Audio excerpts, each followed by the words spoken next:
the origin of spring. I am Huang'e, a celestial maiden born of ancient light.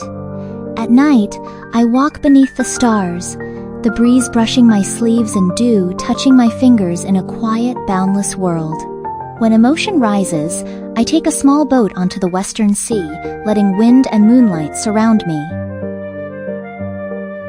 That night, the silver river of stars poured its light. Under a glowing mulberry tree, red leaves danced in the sea wind. I sat in its shadow when soft steps came a youth in white. He named himself the White Emperor's son, cool and wistful, stirring my curiosity. In his palm lay a solemn dark violet mulberry, he said softly. It ripens once in 10,000 years. Half is yours, and it grants long life. Under moonlight, it breathed a faint fragrance. I accepted, and we ate together. Its strange sweetness warmed my heart, as if the stars shone for us. We traveled in a small osmanthus boat, its oars creaking through the quiet night. Across the wide sea, only wind, moonlit waves, and our voices remained. I carved a tiny jade-green bird, glowing softly in the moonlight. Let it be Xiaohao, I said. He set it at the bow, as if guiding our way. Night deepened over the sea, the world utterly still.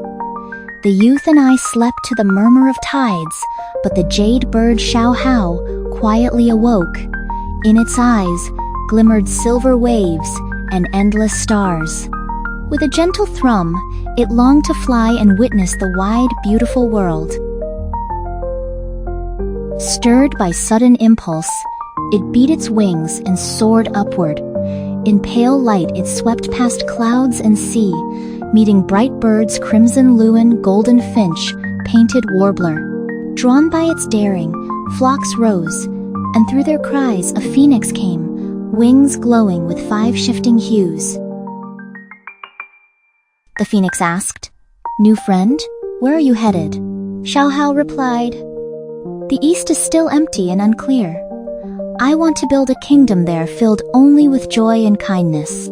The birds grew excited and joined him, forming a bright, multicolored line that flew toward the unknown dawn.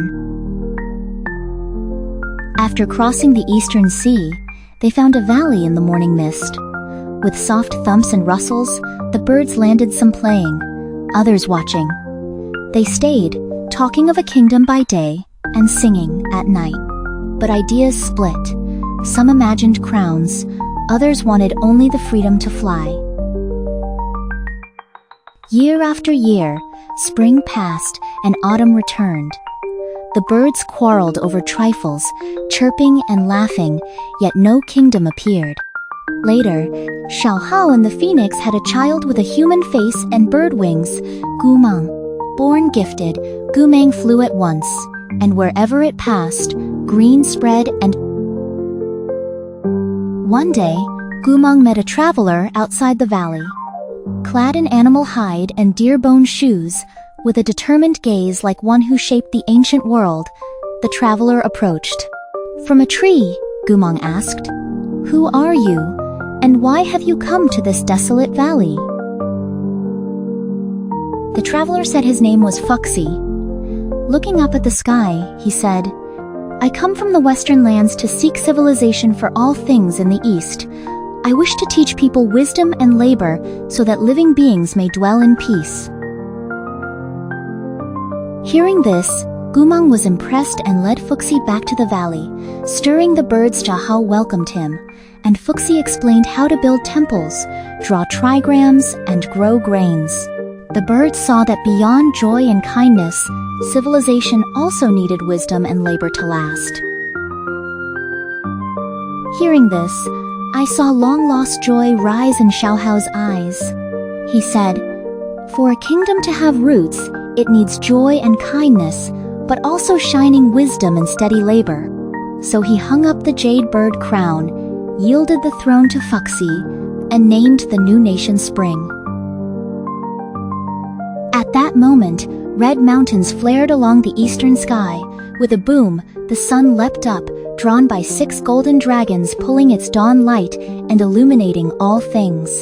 The kingdom of spring was newly born, birds dancing in the air and all creatures praising with joy. I sat in the valley watching, my heart warm. Later, Xiaohao went west to create autumn, the Yan Emperor ruled summer, and Zhuangshu governed winter. With the central emperor guiding, the seasons were whole. As time passed, I roamed with old companions, watching humans build nations and seasons shift. At night, a cool breeze passed, and the mulberry tree swayed in silver light, its sweetness still on my lips. Remembering that bright moment, the vast stars and the cycle of life, I knew that as long as joy, kindness, wisdom, and labor endure, the kingdom of spring will shine forever.